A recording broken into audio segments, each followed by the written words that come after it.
And we are good to go, Joe. Good morning, everyone.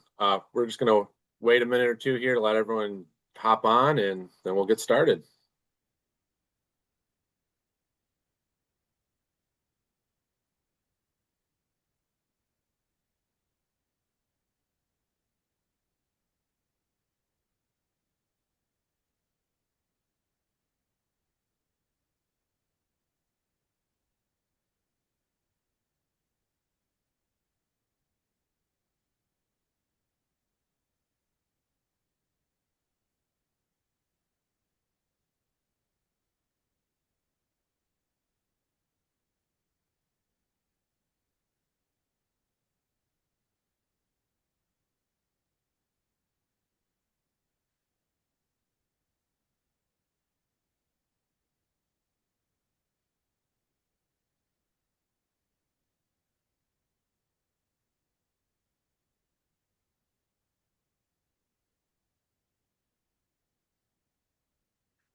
All right, we're going to get started. Good morning, everyone, and thank you for joining us. I'm Joseph Schultz, the Industry 4.0 Program Manager here at CIFT. At CIFT, we are your Northwest Ohio Manufacturing Extension Partnership. CIFT works along with Ohio manufacturers and food processors to solve challenges and drive competitiveness. We're excited to team up with our fellow MEP partners, TechSolve, for today's cybersecurity discussion. This session is part of our Lunch and Learn series here at CIFT. Today's topic, Beyond the Checkbox, Practical Cybersecurity for Small and Mid-Sized Manufacturers. Again, we're excited to have our MEP partners from Cincinnati, TechSolve, here to share their expertise. A couple of quick housekeeping notes before we start. Your microphones are muted to reduce any background noise. If you have any questions, feel free to type them in the Q&A box on the bottom. We'll get to them during the session. We've got a great session ahead, so let's get started.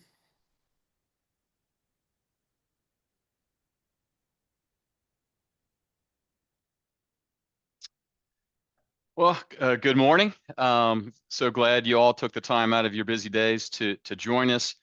I'm Steve from TechSolve. We'll do intros here in a second, but I just want to say thanks to CIFT, our partners to the Northwest. We're in the Southwest, so we really appreciate the partnerships we've had for a long time. We partner a lot on projects together in both regions, so very reciprocal. So we appreciate their partnership. And today's session, Beyond the Checkbox, a practical guide to cybersecurity for small and medium manufacturers. We really hope to keep it practical. We're hoping to share some stories and share some insights along the way. We do have the privilege of working with lots of small and medium manufacturers and feeling their pain and trying to help them out. So hopefully we can hit the mark today with that. The agenda. We're gonna do some real quick introductions, then share just a minute or two on what TechSolve. Probably one of the most interesting slides I think we have is what are we seeing out there? What are we hearing from our clients? What's the voice of the customer? There's some opportunities and challenges that we see from small and medium manufacturers. We're gonna touch on frameworks. We're not gonna do a real deep dive into frameworks, but we know that you have various starting points for those that are joining us today. So we're gonna touch on frameworks, touch on compliance, spend a little time on getting started. Again, you may have already started, but these are some things, top things to consider whether you're just getting started or you're already on your cybersecurity or compliance journey. We're going to touch a little bit on competitive advantage. We think that's important.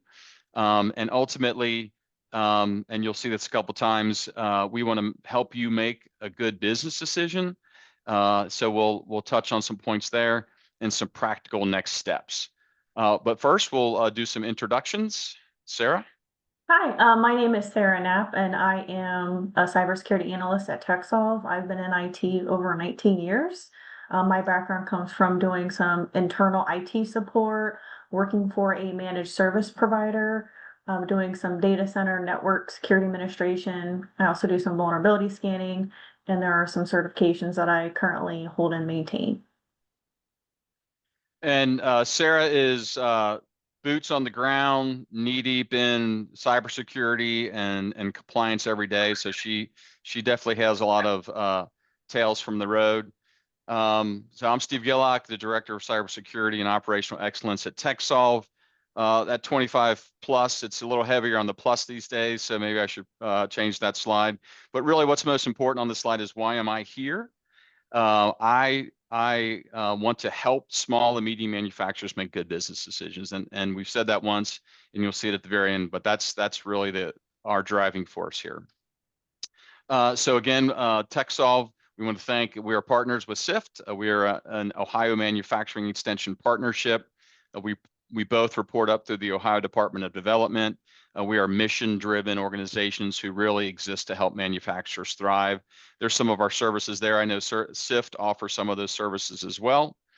But we do most of most of CIFT's cybersecurity work for them. So here's some of the things that where TechSolve can help.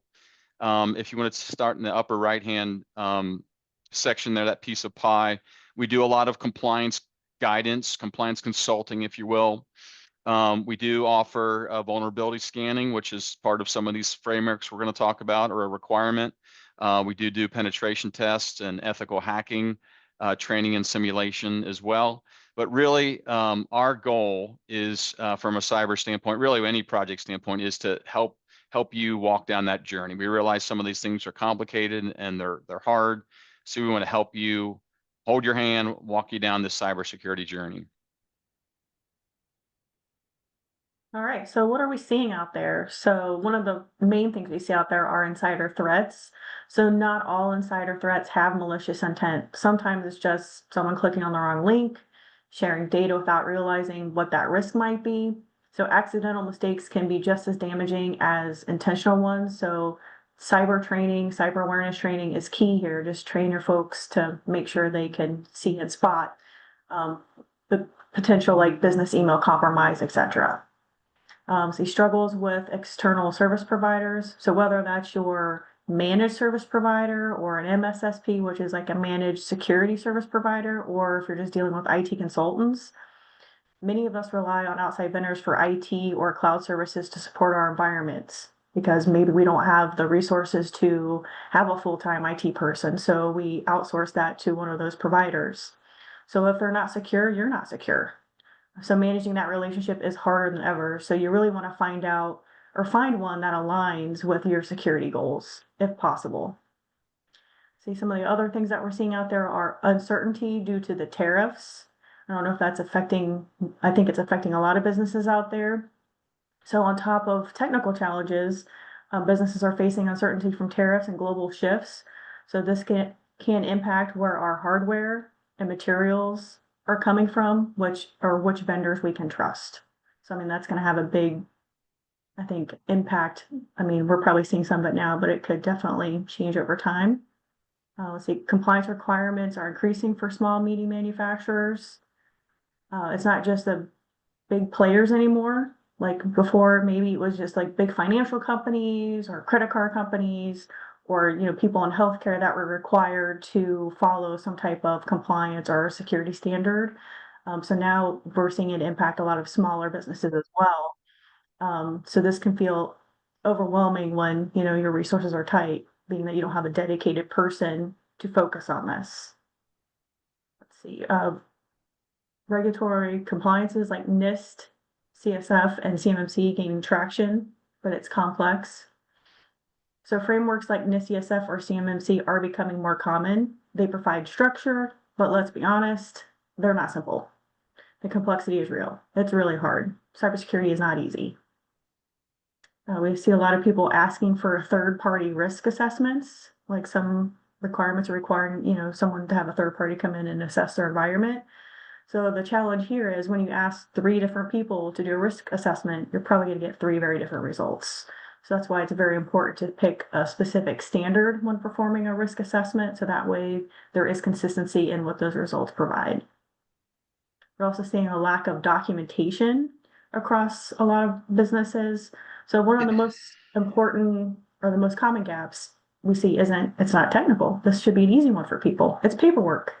So policies, procedures, and evidence are often missing, which makes audits and compliance tough. So I mean, that's an easy thing that I think people can at least get started with today is some of the documentation. Let's see, AI. So AI is everywhere right now. So the question for businesses, how do you use it safely without opening yourselves up to new risks you don't fully understand? So that's definitely a big challenge that people are facing too, because they're like, well, how can we utilize this in our business? How can we leverage this and how can we do it securely?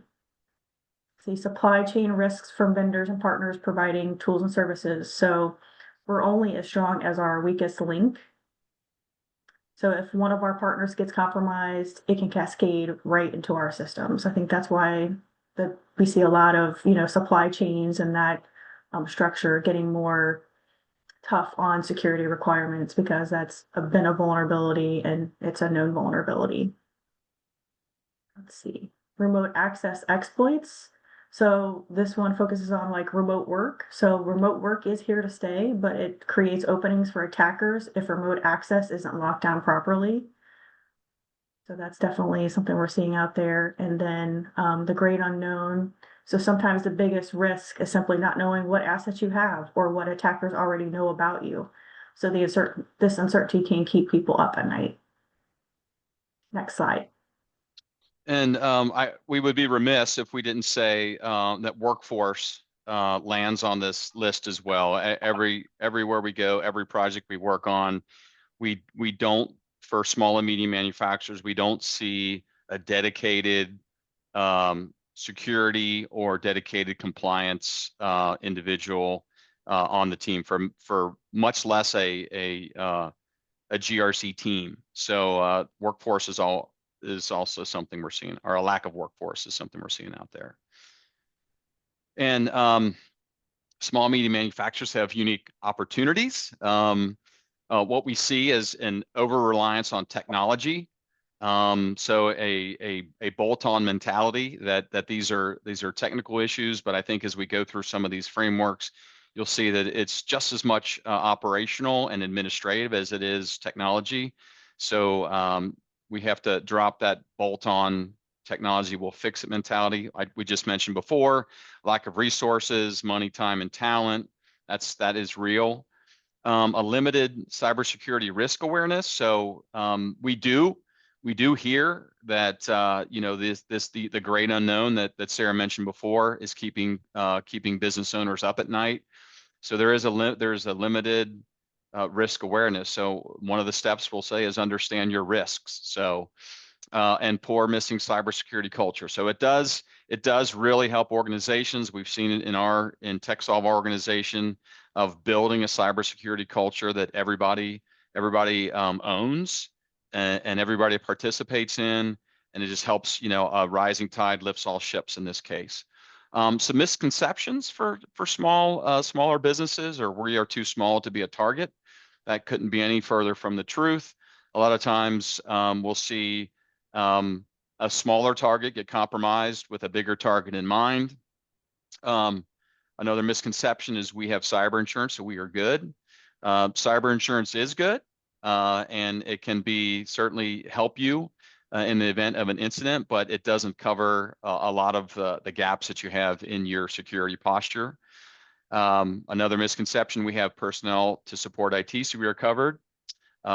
Typically, you'll need an outside set of eyes to help you make sure that you're covered. And finally, hackers live in a basement and lack sophistication. I think we all know from the news that is no longer the case. Okay, we're going to jump into cybersecurity frameworks. So what are frameworks? Again, apologies if you've been doing this for a while, but just so we can level set on where we're coming from. It is a structured set of guidelines, standards, or best practices. It does provide a roadmap for your organization for you to help manage and reduce your cyber risks. And it does give you a systematic approach to managing and enhancing. In a lot of cases, you already have a security in your organization, so it allows you to enhance that. And the real one of the benefits really is we have a common language that we can speak against.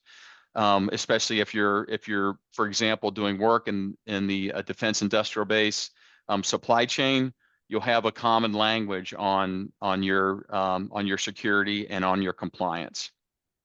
Typically, these frameworks are government and industry driven and approved. And it certainly can help build trust and consistency with partners and customers if you are showing the maturity and diligence that's required. And we've seen it a lot that just starting, and if you do an assessment, you might get a score. So just starting out shows that you're showing some due diligence that you want to start the journey down a compliance framework, or just start that journey to enhance your security posture. And there are a few of those, the standard or the frameworks listed below. So regardless of what framework you're looking at, this is kind of a typical framework, and we've worked with specifically with NIST 800-171, so that's the CMMC framework. We've worked with the NIST Cybersecurity framework, and we work with others as well. TSAX is one of them. So typically what we'll see in a framework is some sort of guideline. So these are the things that you need to meet. This is what you need to do as part of this framework. And within that framework, there's categories and practices typically, and they're specified. There's controls, and those controls can be technical, operational, and administrative. And again, as Sarah mentioned, I mentioned it as well, the administrative and operational controls are a big part of every framework we've seen. So it's not, you can't go into this with the mentality that you're just going to have to throw a bunch of technology and a bunch of money at technology. There's a lot of documentation, and I know everybody hates that word, but there's operational and administrative controls that really need to be shored up for you to meet these frameworks. Typically under a control, there might be several objectives that you need to meet. So those objectives are specified. Again, all of them require some sort of documentations, typically a policy that says you're going to do something, a procedure that says how you're going to do what you say, and plans as well. So think business continuity plans, disaster recovery plans, incident response plans. So policies, procedures, and plans are a big part of any framework.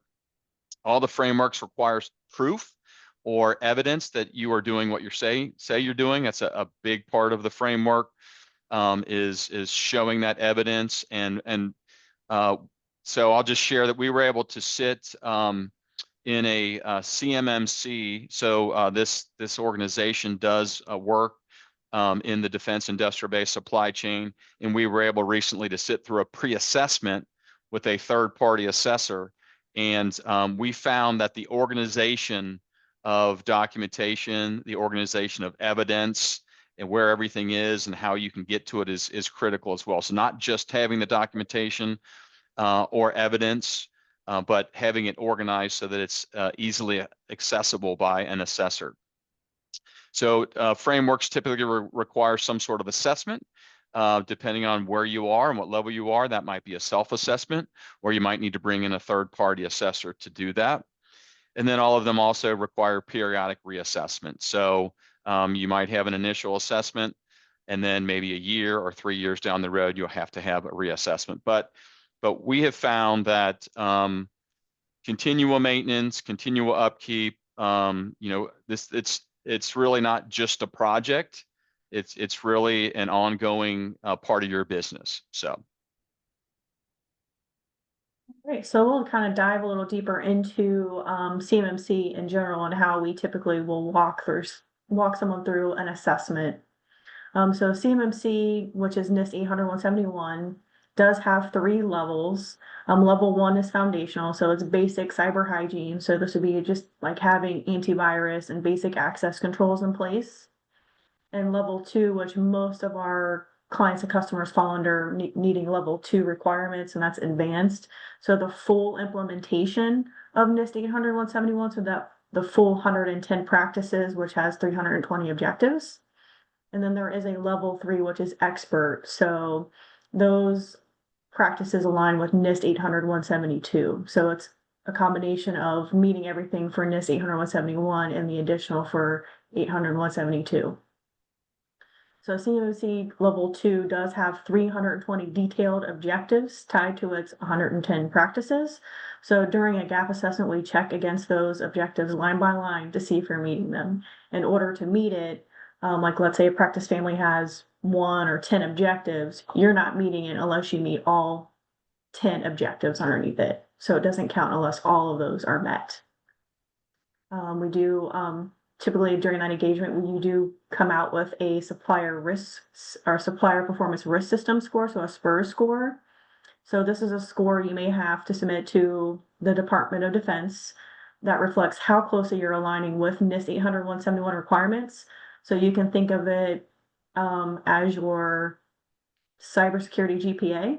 So a perfect score means you are fully aligned, but most companies find they have gaps, and that's okay. So we just have to make sure that we're being transparent as we go through the process.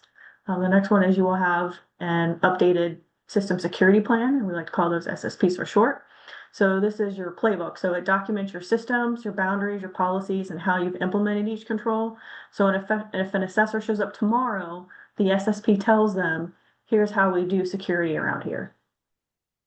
And then you have a plan of actions and milestones.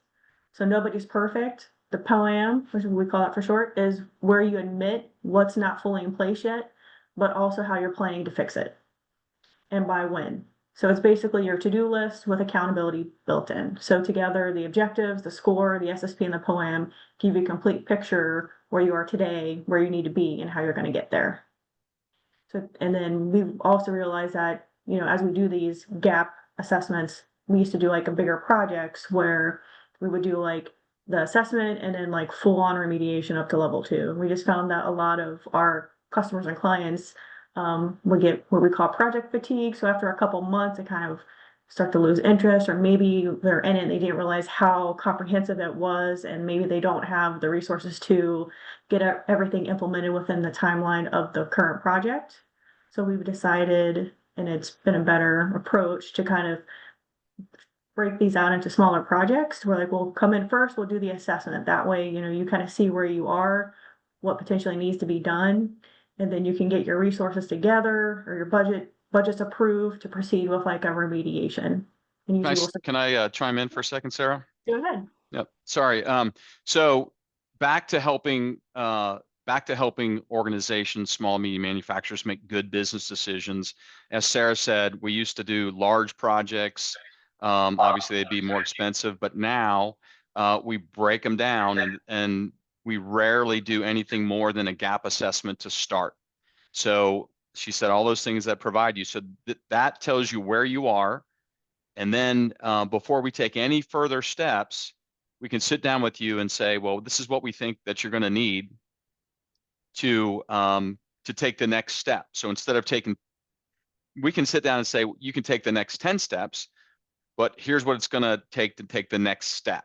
And then we take the next step and the next step. And these are costs, effort, and we'll talk more about that in a second, but this is an opportunity after the gap assessment for us to help you make good business decisions. Yeah. Real quick, Steve and Sarah, we have a question here. Sure. Does everyone have to file with the Department of Defense for the CMMC? What do you mean file? I mean, usually there's like a contractual requirement where you have to, like, in order to continue work or to bid on work, typically you'll have to enter in like a score within the SPURS system and have to have an SSP and a plan of actions and milestones, depending on like what type of if you're handling CUI for level 2, that would be the requirement. If you're just dealing with like contract information, that would be level 1, and you can self-attest to that within that supplier risk portal. I don't know if that answers the question or not. Yep, that answers it. Thank you. Perfect. All right, the next part of this is like another part of what we do as part of our remediation would be to help you with your documentation. Because I mean, that's a big burden to most people because I mean, who has time to sit down and write policies, plans, and procedures? So we do have a template that we bring that we do customize to your specific business and how you could potentially implement some of these practices. Another big document, large document, is the shared responsibility matrix. So if you do have some type of external service provider, whether it be an MSP, IT consultant, like if you're sharing some of the responsibilities of who's handling what, it needs to be detailed in this matrix. So that way, when it's time to be assessed, the assessor can, question whoever's listed on this matrix. So maybe your provider's responsible for managing your, firewall or antivirus applications, something to that effect. The next one would be a vulnerability scan. So we do perform vulnerability scans, and this is a requirement for CMMC level 2 to have periodic scans, vulnerability scans performed in the environment. We also do a tabletop exercise. So we do walk through like a simulation of some type of security incident and kind of document how you're handling that. Typically, you want to pull out your incident response plan and kind of follow along to make sure that you're following their plan that we set up. There is training. We also do mock assessments, and then we can definitely get you in touch with a certified third-party assessment organization when it's time to be assessed. Next slide. So what is compliance? So compliance is a mandatory requirement that is enforced by laws, regulations, or contracts. So it's about meeting a standard, frameworks, and compliance programs set a clear bar. And at the end of the day, you're either meeting that bar or you're not. There's no middle ground. It's either met or not met. It also forces us to think a framework isn't just a checklist. It challenges the organization to step back and really think through its security practices. It makes us ask, do we truly understand our risks? Are we covering the basics or just assuming we are? So maturity and due diligence following a framework helps show not just that we're doing security tasks, but we're doing them consistently and in a structured way. So that demonstrates maturity to our customers, partners, and regulators. It also shows due diligence. If something does go wrong, we can point back and say, we were following the recognized best practices at that time. Next slide, please. So how do we prove that I do what I say I do? So performing a self-assessment. So before anyone else looks at us, we need to look at ourselves. Self-assessments help us identify gaps early and make sure we're not caught off guard. So partnering with third-party assessors. So at some point, an external set of eyes is essential. So third-party assessors give credibility to our program. It's no longer just us saying we're compliant. It's an independent validation. So it's like trust but verify. Proven evidence or provide evidence. So compliance isn't just about promises, it's about proof. This means logs, screenshots, reports, tickets, anything that shows the activity actually happened. So providing documentation. So policies, procedures, and records are all the backbone of compliance. If it's not documented, as far as the auditor is concerned, it didn't happen or it's not happening. Linking documentation. So link and organize documentation. So this is a step many organizations overlook. It's not enough just to have documents floating around. They need to be clearly linked to specific controls and organized so assessors can quickly see the connection. And then using a GRC tool. So a GRC tool helps manage all this. It organizes policies, evidence, and assessments in one place and makes presenting compliance much easier. So a lot of tools out there will have like a read-only user that you can set up for an assessor so that way they can get in ahead of time and review your information. So hopefully making that assessment time a little shorter. Maintaining a history of proof. So compliance isn't just a one-time event. Auditors want to see that you've been doing the right things consistently over time, not just last week when you knew they were coming. Next slide. The rule of thumb, Sarah, correct me if I'm wrong, has been you want to have at least 90 days of proof of something. I don't know if that's written down or a rule anywhere, but that's what we've heard. Yeah, at least a lot for the logging information. You definitely want to have at least 90 days worth of logs in case, you have to, prove some type of cybersecurity incident. I think that's the minimum. But I mean, a lot of times when we're creating our policies, we say they're reviewed yearly. So I would almost think you'd want as close to a year's worth, or at least to show that you've done it maybe more than once. Okay, so we've talked a little bit about frameworks and dug a little deep into, or not dug a deep, but I mean, we took a look at a specific framework to give some examples. We talked a little bit about compliance and proving what you want to do. So now we're going to get into getting started. And again, if you're already started, I hope that this can add a little insight to your journey. So the first thing to consider, we've got several things to consider. So what is my why? Where is the pain in my organization? So these are all things that you need to be asking yourselves, not only if you've already started, but especially if you're getting ready to start. Where is the pain? And we understand, again, back to making good business decisions. Sometimes you need a new machine and compliance at the same time. Which one is causing you more pain? That's just sometimes you just have to pick which business, which one benefits the business more. But understand your pain, and it's not just from a compliance or cyber. So where is pain across your organization? What am I handling certain types of data? Are the primes or are the suppliers above me, my customers, are they sending me certain types of data? Do I have contracts or clauses in my or clauses in the contracts, or do I have customers sending me letters that I need to complete or questionnaires? We're seeing that a lot. They're not necessarily clauses in contracts yet, but they are getting letters. Our clients are getting letters from their customers requiring a SPUR score or them to fill out a questionnaire. And a lot of those questionnaires are, am I following a framework or am I on the journey for CMMC or whatnot? I know these are kind of hard questions, but do I want or need to protect my business? Do I want or need? I know everybody wants to, I get that. But I know there's competing priorities too. Do I need to protect my intellectual property? And am I seeking a competitive advantage or growth? So figure out what your why is. What is my scope? So again, what do I have? This is one of the things that keeps business owners up at night, the unknown of what do I have? What do I need to protect? Why do I need to protect it? And how am I going to protect it? So what is the scope? What do I have? What kind of information is being stored on it? And what do I need to protect?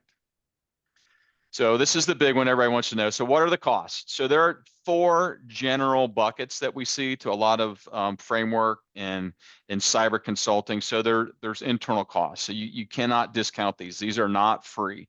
This goes back to the time, talent, resources, and availability. And again, we generally see that there is not a dedicated GRC staff member. It's somebody that's got a full-time job that they've been assigned to this initiative or a project. And again, I don't think we should consider these projects. Other internal costs are your internal systems, the age, complexity, cloud systems. Again, back to what you have. So understand your inventory, understand what you have, and assess those systems. There's consultative costs. So a CIFT or a TechSolve would be considered consultative costs. So the value that we add is that we've done this 100 times. And so we can help navigate these frameworks.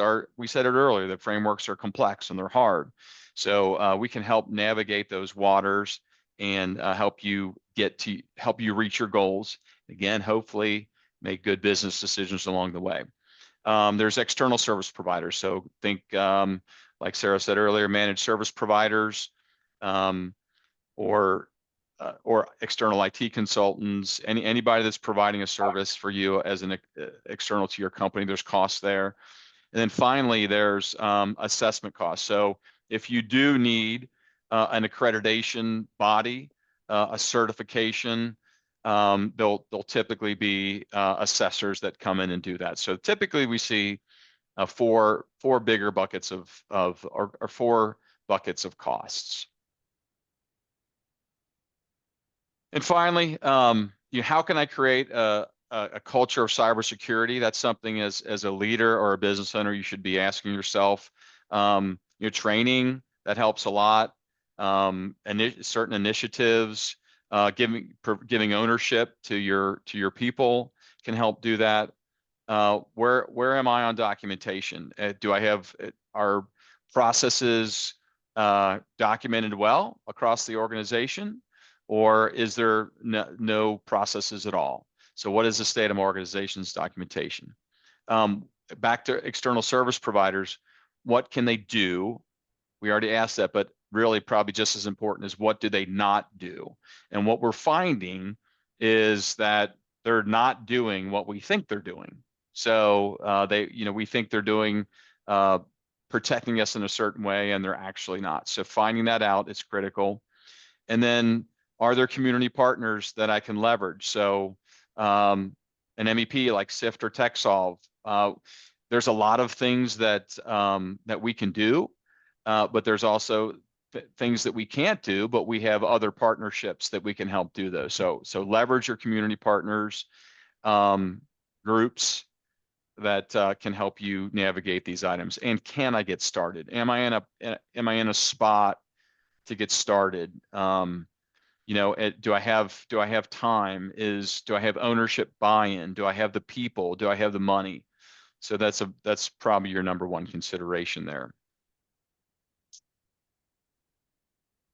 Okay, competitive advantage. Next. So can compliance offer a competitive advantage? Absolutely.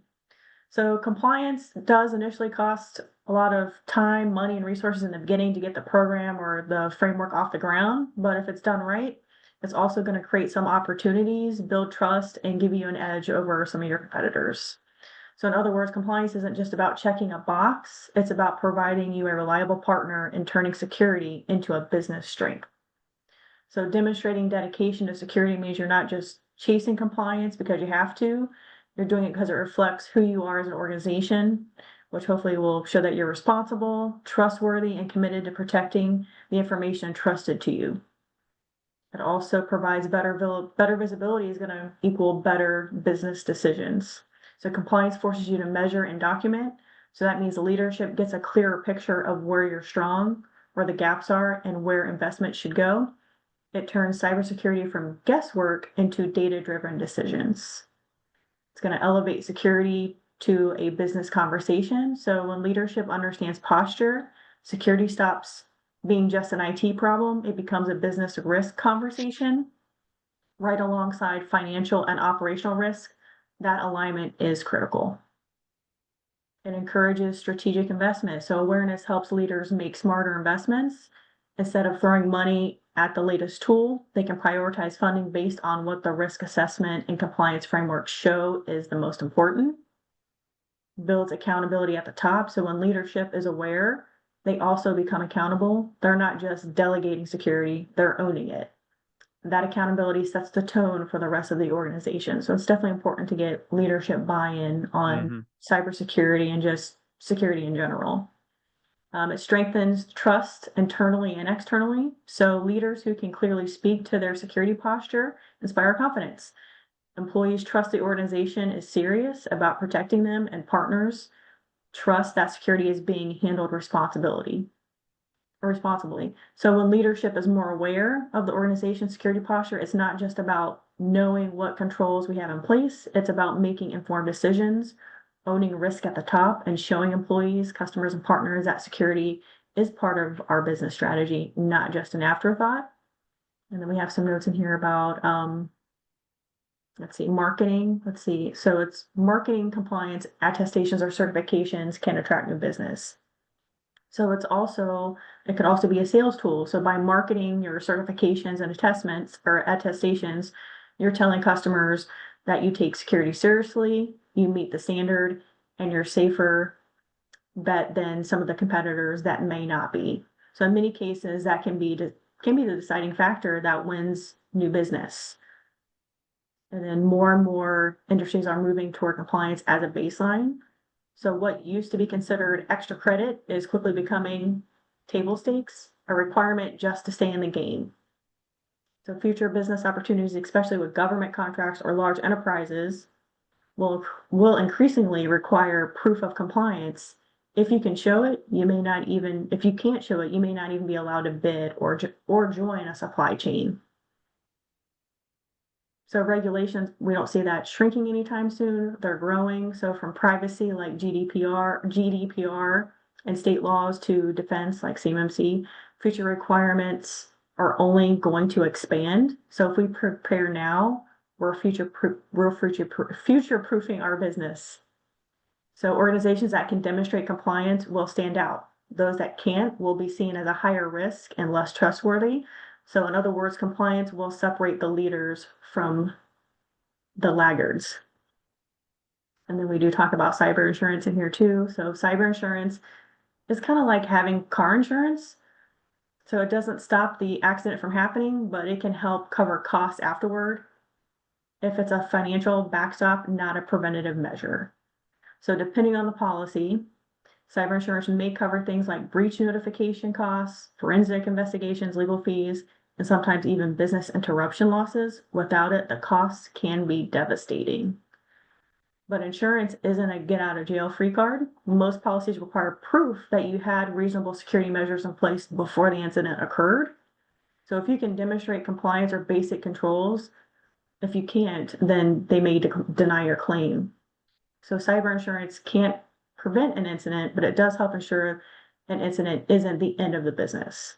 It's one piece of a layered defense strategy, the financial resilience piece. And carriers, we are seeing them tightening their standards. So to even qualify for cyber insurance, many businesses now have to show they meet some baseline security requirements, things like multi-factor authentication, make sure you have some type of backups or you're doing some type of risk management or risk assessments in your environment. Next slide. Yeah, before we leave here, so two things. So when I started at TechSolve 4 years ago, we renewed our cyber insurance, and it was like 5 questions.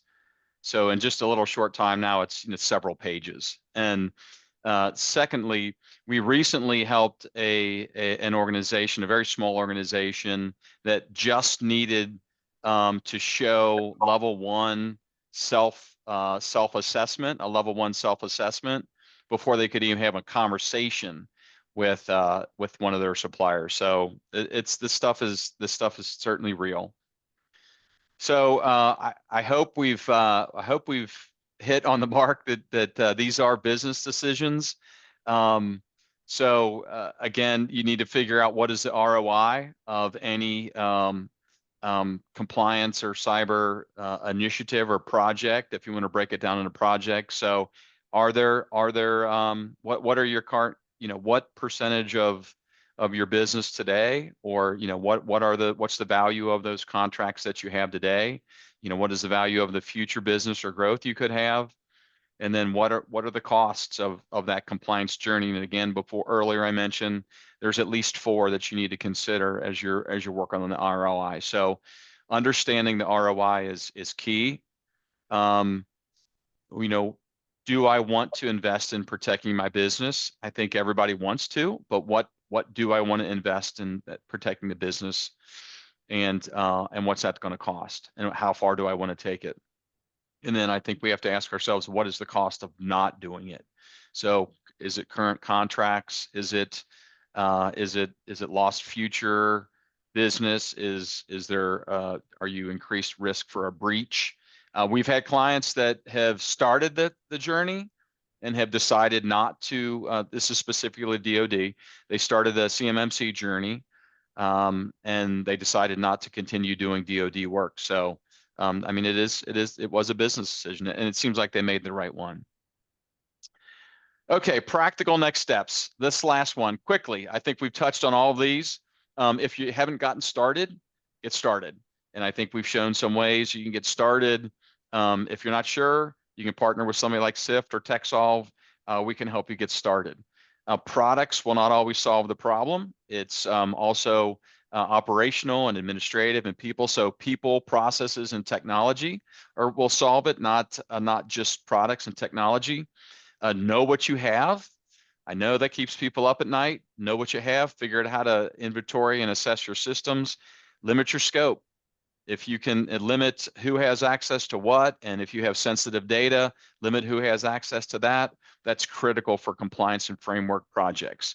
Understand your risks. We just touched on ROI. Leverage frameworks.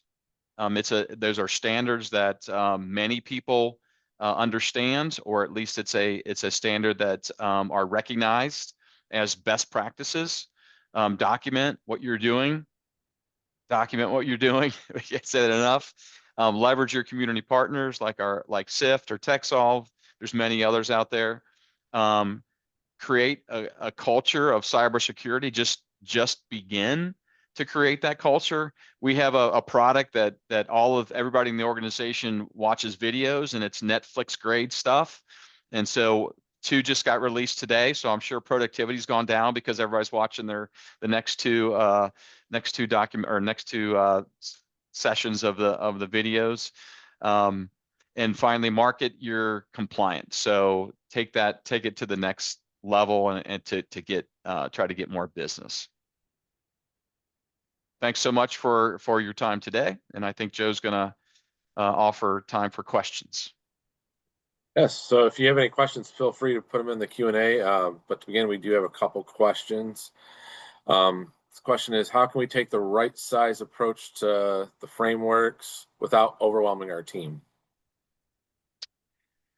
Well, I think, and Shara can chime in here too. I think the right size approach is to really understand what you have and understand where you need to go. So is there something in your contracts? Are you getting letters from your suppliers? Is it going to impact your business? Understand the inventory and assess that. Maybe do a gap assessment to have somebody else come in and say where you are. And the beautiful thing about that gap is they're typically short. They're done within a day or less. And then at the end of that, you've got you can make good business or good decisions from there. Sarah, anything to add there? Sometimes it's just if you're not being obligated to follow a specific framework, maybe just getting started in which one to pick. Typically we see a lot of people pick like NIST CSF, which is a very general, it's not industry specific. It's just a good best practices way to approach implementing some cybersecurity or some security measures in your environment, or like the CIS, like top 20, to kind of help you get started or at least know what you need to start preparing for. Yeah, so figure out the why. Why am I doing this? Why am I protecting my business? Am I protecting my intellectual property? But do I need to follow a compliance framework? Is there something in my contracts? All those, figure out that why, I think, is a great first step. Could be you just don't want to get hit with a cybersecurity incident, right? Or you want to be able to keep your, with confidence, explain to your customers that, yeah, we are secure. We are taking security measures to make sure that we're protecting your data along with ours. And really, I know sometimes frameworks get a bad rap, but following a framework, especially if somebody else is telling you to do it, will, by the nature of it, raise the security posture of your organization. So you will get a double benefit there. So you might check the box for compliance, but you're also protecting your business by doing these are best practices. Well, thank you. Another question is, how long does a typical framework take? Oh gosh, I know, if you could, it all depends. I know that's not what you want to hear, but it depends. I mean, we've seen, a lot of it depends on, who's telling you you need compliance. What what are your, like I said, what do you have, and where do you need to go? Or if you're following like we're most familiar in all transparency with the NIST 800-171 CMMC requirements, and those can take 18 to 24 months. The CSF, and Sarah has more experience here. That's probably more in months instead of years. But it really all depends on where you start, what you have, what your goals are, what's your team's availability, and we talked about this. What is your leadership team buy-in? Those all impact that. I know that's not an answer. That's not the answer you wanted. Yeah, it just comes down to resources. Like, do you have the time to devote to start, following one? So, I mean, that's why we've seen it could take a couple of years. We've worked with customers where it's taken them a couple of years or longer. Yeah, so just to paint a little bit of a picture, so regardless of what framework we help our clients with, there's a gap. There's always a gap. And whether it's they're doing work in the DoD or they're not doing work in the DoD, the gap tells you where you're at and where your gaps are. And then you have to put a plan together for filling those gaps. So that might be technology, it might be procedures and policies and plans. And so those utilize different resources. So what we see is a gap, start to finish, elapsed time, a gap can be done in less than 2 weeks. Like I said, it's usually 1 day on site. And then after that gap, we move into a remediation phase. So we'd like to have a deliverable. So maybe the next phase, or the first phase of your gap remediation, is getting all your documentation in line. And maybe that takes 2 months of, you meet once a week with the team, and then we have work, the team has work, we get back together the following week, and we just keep moving that ball forward. So that might take a couple months, and then you figure out what those next gaps are. So it's we typically, if we have longer projects, we typically meet once a week for 1 or 2 hours, and then we all have action items when we're done to keep it moving forward. So that's the idea. Understanding that most of you have your normal job, and this is a side job. Well, thank you. One last question looks like we have. If you can make just one cybersecurity improvement this year, what would have the biggest impact? Well, I would say making sure multi-factor is like implemented everywhere. I think that's a big one. Make sure that, like, if you're using Outlook or Office 365, to make sure you're using multi-factor authentication to be able to use those applications. Well, thank you. All right, if we don't have any more questions, feel free to reach out to CIFT. We'd be happy to schedule a visit to discuss your cybersecurity needs in more details or any challenges that you're facing. Thank you again for joining us, and thank you, TechSolve, for your time today. We really appreciate it, and we hope everyone has a great rest of the day. Thank you. Thank you.